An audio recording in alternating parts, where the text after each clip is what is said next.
Washington, D.C., June 4. Editor's note: this image was converted to black and white, a general view of the action during a training session of the Spain national team at the Robert F. Kennedy Stadium on June 4, 2014 in Washington, D.C. Photo by David Ramos, Getty Images. As reports emerged that city leadership is working behind the scenes to pave the way for the NFL's return to Washington, the battle for the future of the RFK site has intensified. Washington, in a vacuum, it seems easy. Why wouldn't you want the NFL back in Washington? It's a point of civic pride to have your sports team play within your city's limits, for the caravan of fans from around the suburbs, the exurbs and beyond to migrate to the hub for which the team is named.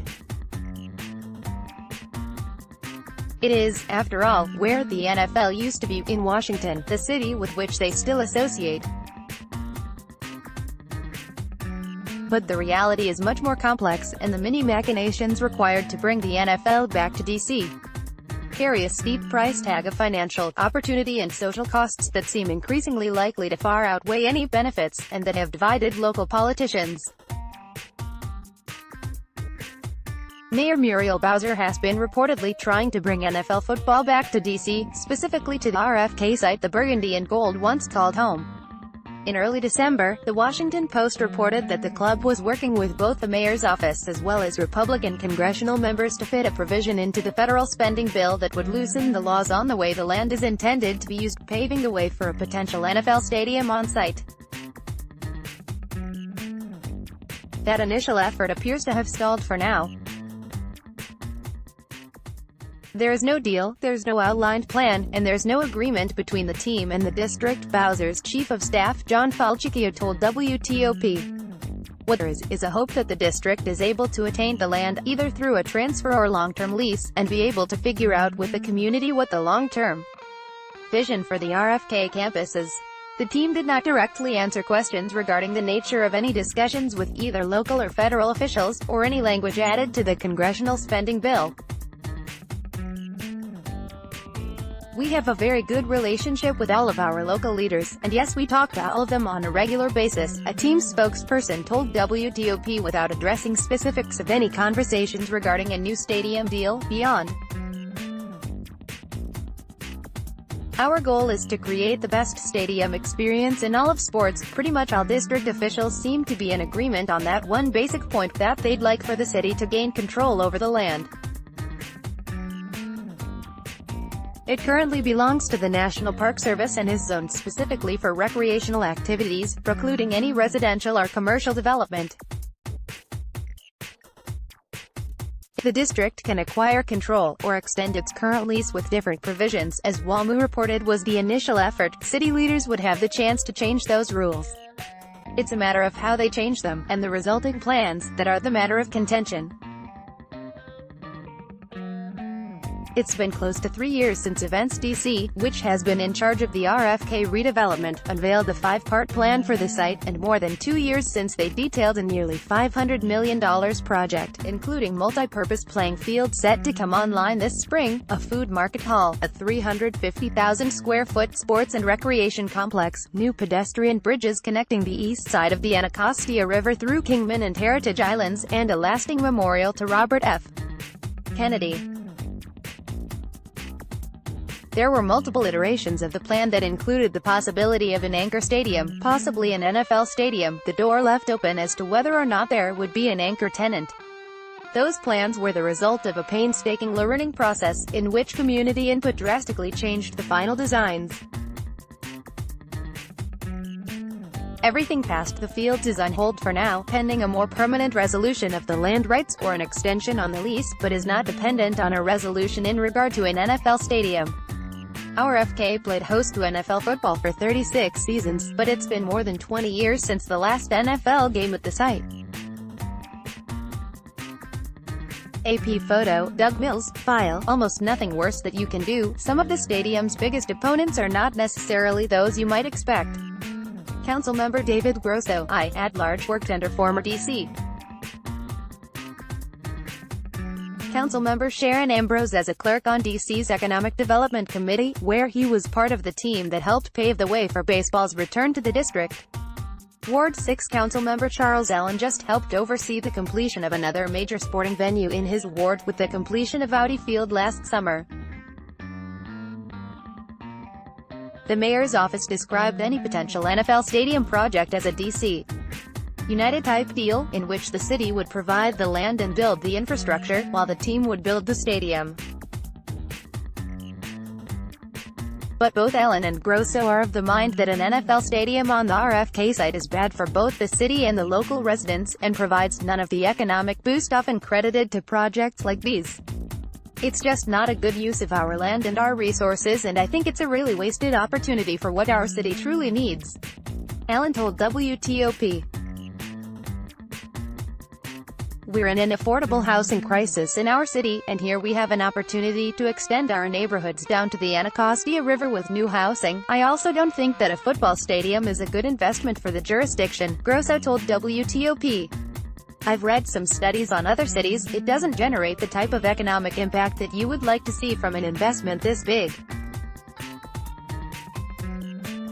Yeah, I don't support the city spending the kind of money it's going to take, even if it's just the infrastructure. Neil DeMoss is the author of Field of Schemes, and an expert on the costs of sports stadium deals. While he believes most stadium deals don't provide nearly the economic benefit many claim, he believes NFL stadiums are easily the worst. There's almost nothing worse that you can do with a plot of land than devote it to an NFL stadium, he told WTOP. It's a crime against urban planning to be using the RFK site for something that is in use a few days out of the year, aside from just 8 regular season games, 2 preseason games, and any possible home playoff games. There are precious few non-NFL events held in NFL stadiums each year, something especially true for FedEx Field. The stadium was home to fewer than 10 listed outside concerts events last year, and the only upcoming events on the public calendar are the Broccoli City Festival in late April and the Rolling Stones tour stop at the end of May. And while the massive land allocation for a 60,000-seat stadium and the parking to go with it are not as big of a concern in a place such as Arlington, Texas, where space is plentiful, it's far more of a consideration in a dense city like D.C. It's almost less about who's paying the construction costs and more about the land and development rights, because land and development rights are so hard to come by in a place like D.C., said DeMoss. An artist's rendering of the new RFK Fields, looking east toward the Anacostia River. Courtesy, Events DC, not a whole lot of openness. This would hardly have been the first time a seemingly unrelated provision was tacked onto a massive federal spending bill. Just last year, Major League Baseball lobbied to get a provision to keep minor leaguers from being able to earn overtime sneaked into the omnibus bill, after the measure had been so unpopular as a piece of independent legislation that one of its original sponsors removed themselves from it and it died on arrival in Congress. The St. Elizabeth's Hospital redevelopment into what is now the Entertainment. Eventually, thanks to public pressure from Councilmember Alyssa Silverman, D. at-large, the city held a public hearing for community feedback. That's been one of the biggest drivers in keeping the RFK redevelopment process as open and transparent as possible. Events DC has been doing that in the Hill East community. They have had public meetings, they were very responsive, said Grosso. But he's been discouraged by the lack of transparency in the latest dealings. There's not a whole lot of openness. This is always done kind of behind the scenes, and I think that frustrates the public. I think it certainly frustrates a lot of us, he said. A petition entitled, Hail No RFK, specifically drafted to reject the idea of an NFL stadium on the RFK site is nearing 4,000 signatures. A quarterly public meeting scheduled for last week to update on the community on the ongoing renovation was expected to be dominated by discussion of the NFL stadium reports, but it was cancelled due to the winter storm that dumped nearly a foot of snow on the district the day before. Well, Grosso said he might be open to another site, under the right circumstances. The mayor's office was clear that it's RFK or bust. The mayor supports the team returning to the District of Columbia, said. It would be the crowning achievement in our quest to become the sports capital. and the only viable site is the RFK campus, where they played years ago, but both Ellen and Grosso are adamant that the RFK site makes no sense for the neighborhood, and using it in this way goes against the will of its residents. I think the overwhelming majority of residents are a pretty hard no to an NFL stadium at the RFK site, said Allen of his constituents. Obviously, it couldn't go there, said Grosso. The people in that community don't want a football stadium back. For a long time, they did live with the presence of that, and they know what that's like. They know what they're getting into. So they're probably the most informed residents, and they don't want it in the city or in their neighborhood. The logo of the Washington Redhawks, created by Native American group Rising Hearts last week as a response to the team's name. WTOP, Noah Frank, a complete disrespect for the fan base. There is also the matter of the team's name, once considered an immovable impediment to any relocation to the district.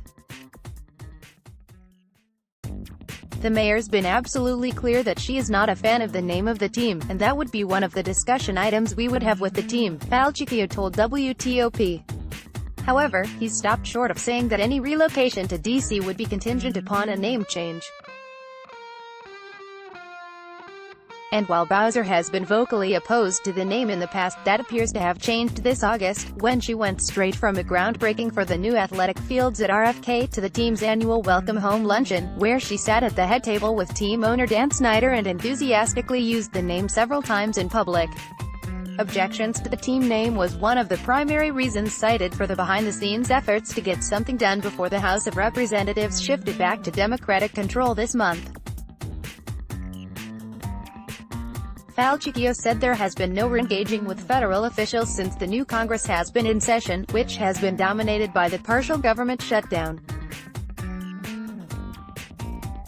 With the new Congress, we'll eventually restart those conversations about the future of the RFK campus, he said. But at this point, our focus with the new Congress, with the administration, and anyone, really, who's listening who impacts the federal process, is to end the shutdown and get our workers back to work. While the public outcry over the team name has died out over the last couple seasons, Grosso is intent on ensuring it isn't forgotten as part of any consideration when dealing with the team. I don't think that we give enough attention to the role of the name and how it really impacts people's psyche, he said.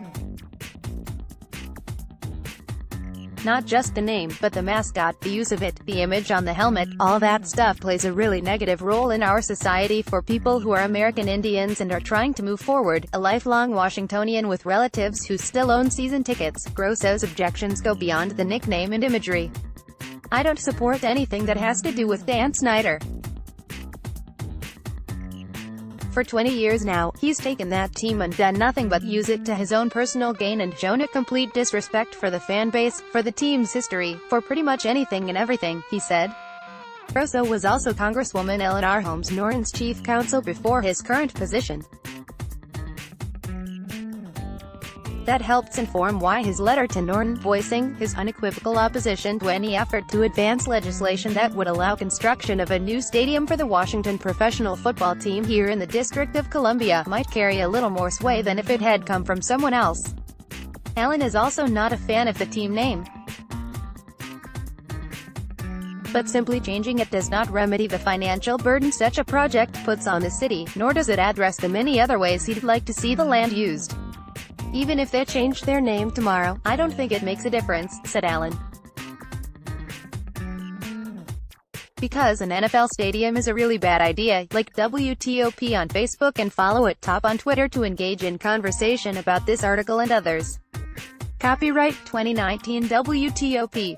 All rights reserved. This website is not intended for users located within the European Economic Area.